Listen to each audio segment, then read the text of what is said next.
오늘 말씀은 에스겔 19장 10절에서 14절입니다. 내 피의 어머니는 물가에 심겨진 포도나무 같아서 물이 많음으로 열매가 많고 가지가 무성하며 그 가지들은 강하여 권세 잡은 자의 귀가 될 만한데 그 하나의 키가 굵은 가지 가운데에서 높았으며 많은 가지 가운데서 뛰어나 보이다가 분노 중에 뽑혀서 땅에 던짐을 당하매 그 열매는 동풍에 마르고 그 강한 가지들은 꺾이고 말라 불에 탔더니 이제는 광이야 메마르고 가물이 든 땅에 던진 바 되고 불이 그 가지 중 하나에서부터 나와 그 열매를 태우니 권세 잡은 자의 귀가 될 만한 강한 가지가 없도다 하라. 이것이 애가라. 후에도 애가가 되리라. 아멘. 포도나무 비유의 애가라는 제목으로 은혜를 나누고자 합니다.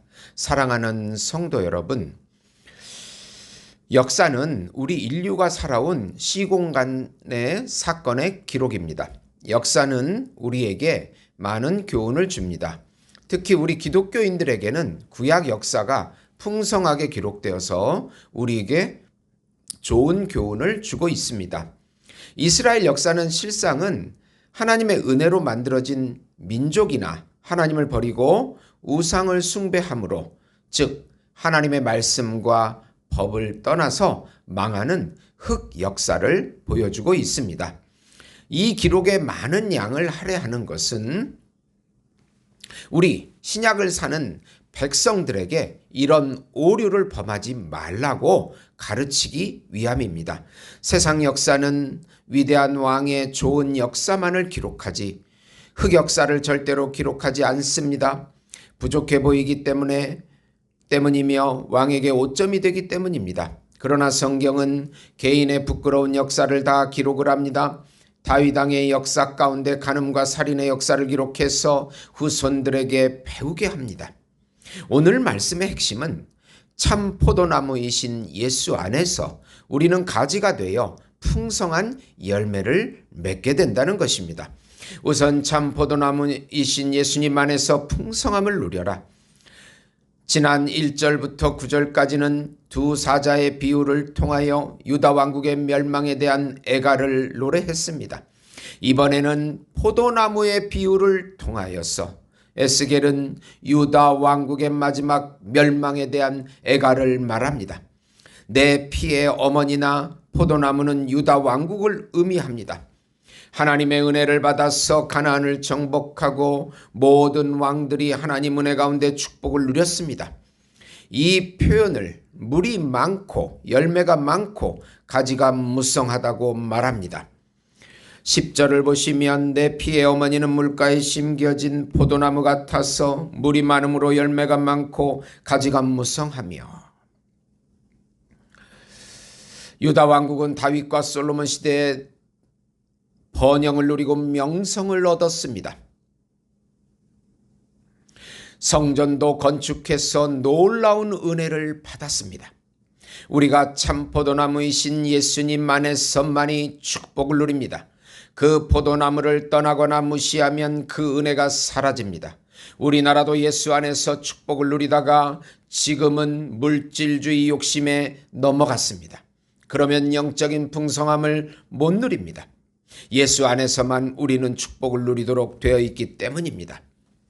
이런 예화가 있습니다. 미국 워싱턴에 가면 국회의사당이 있는데 아마도 전 세계의 가장 아름다운 최고의 건물일 것입니다.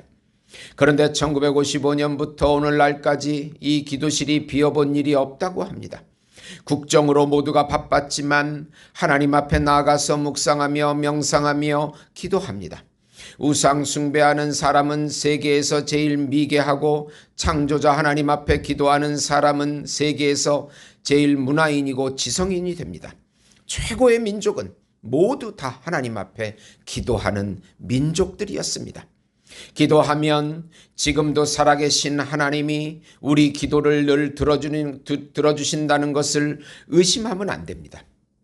우리나라를 예로 들면 불교, 유교, 도교 거의 5,000년을 유불선을 종교로 삼고 있는 나라였습니다.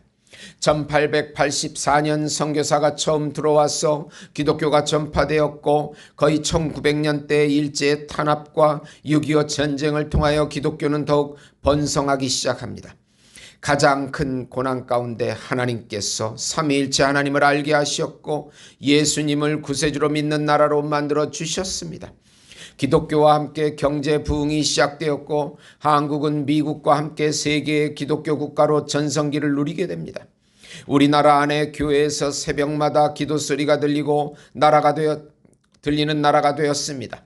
하나님을 의지하는 나라는 반드시 하나님께서 살려주십니다.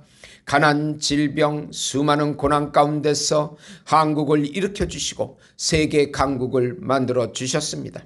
아직도 남북이 대치하고 있는 상황에서도 한국을 끝까지 지켜주시고 인도해 주셨습니다. 우리나라가 세계 선교와 함께 마지막으로 해야 할 사명은 남북 통일을 위하여 남북 통일을 성취하고 이북에 무너진 삼천교회를 다시 세우는 것입니다. 이북은 원래 기독교 교회가 가장 많은 곳이었습니다. 지금 공산주의 주체 사상이 점령하여 아주 가난하고 음란한 나라가 된 것입니다.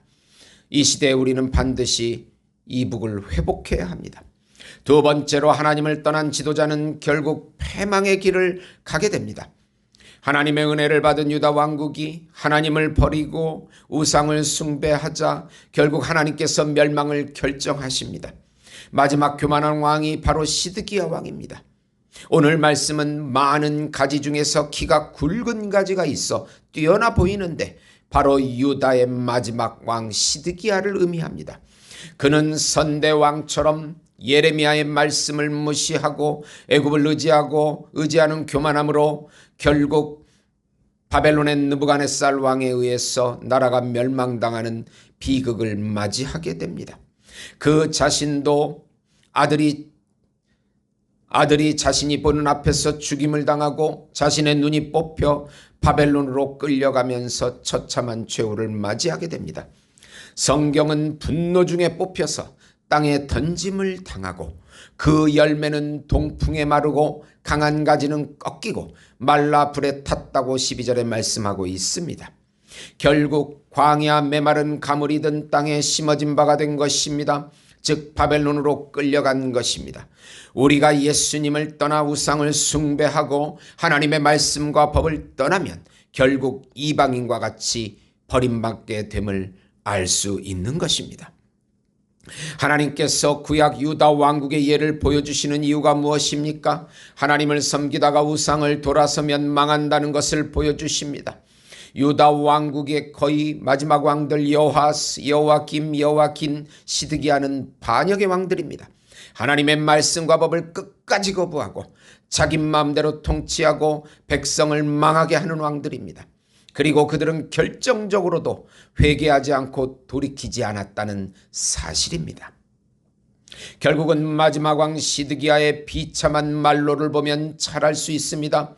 결국 솔로몬이 성전을 건축하고 기도를 올린 후에 하나님께서 그때 하신 경고의 말씀이 현실이 되었습니다. 그때 솔로몬에게 하나님을 버리고 우상을 숭배하면 가나안 땅에서 쫓겨나고 이방 나라로 가게 될 것이라는 말씀입니다. 우리가 하나님의 말씀과 법을 버리면 이방화가 진행된다는 것입니다. 우리가 기독교를 철저하게 지켜야 되는 이유입니다. 삼위일체 하나님, 구세주 중보자 예수님을 철저히 믿고 그의 의의 전가를 믿고 순종해야 합니다. 세 번째로 왕이 반역하여 하나님께 버림을 받으면 그 백성들도 망하게 됩니다. 14절 보시면 불이 그 가지 중 하나에서부터 나와 그 열매를 태우니 권세 잡은 자의 귀가 될 만한 강한 가지가 없도다 하라. 이것이 애가라. 후에도 애가가 되리라. 불이 나와서 이 열매를 태운다는 것은 모든 백성이 망하게 됨을 의미합니다. 시드기야 왕의 반역은 바로 모든 백성의 고통당함을 의미합니다. 많은 백성들이 바벨론으로 끌려가고 남아있는 백성들도 죽임을 당하게 됩니다. 이것이 애가입니다.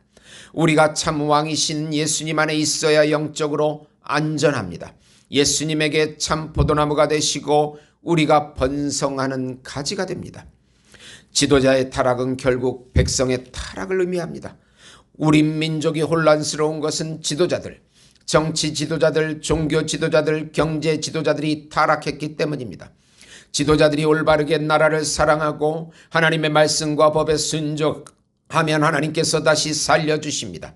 4차 혁명 시대가 되어 불안해도 하나님은 길을 열어주십니다. 하나님께서는 온 우주의 창조주시요, 구세주시요, 심판주이시요, 섭리주가 되시기 때문입니다.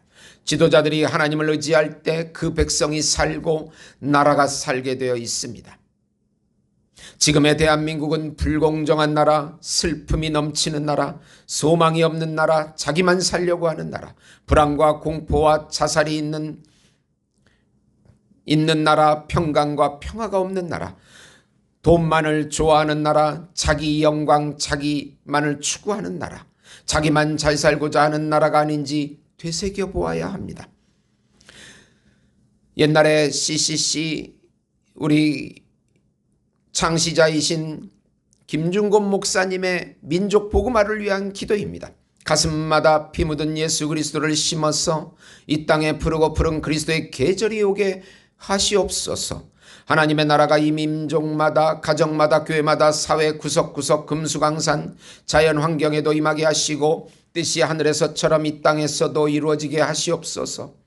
이 땅에 태어나는 어린이마다 어머니의 신앙의 탯줄, 기도의 젖줄, 말씀의 핏줄에서 자라게 하시고 집집마다 이 집의 주인은 예수님이라고 고백하게 하시고 기업주들은 이 회사의 사장은 예수님이시고 나는 관리인이라는 고백하는 민족, 두맨 마을 우물가의 여인들의 입에서도, 공장의 노동자들, 바다의 선원들의 입에서도 찬성이 터져나오게 하시고 각 학교 교실에서 성경이 필수 과목처럼 배워지니 국회나 강요들이 모일 때도 주의 뜻을 먼저 물어지게 하시고 국제시장에서 한국제 물건들은 한국인의 신앙과 양심이 을의 보증수표처럼 믿어지는 민족, 여호와를 하나님으로 삼고 예수 그리스도를 주로 삼으며 신구약 성경을 신앙행위의 표준으로 삼는 민족, 민족의식과 예수의식이 하나 된 지상 최초의 민족, 그리하여 수십만의 젊은이들이 예수님의 꿈을 꾸고 인류 구원의 환상을 보며 한 손에는 복음을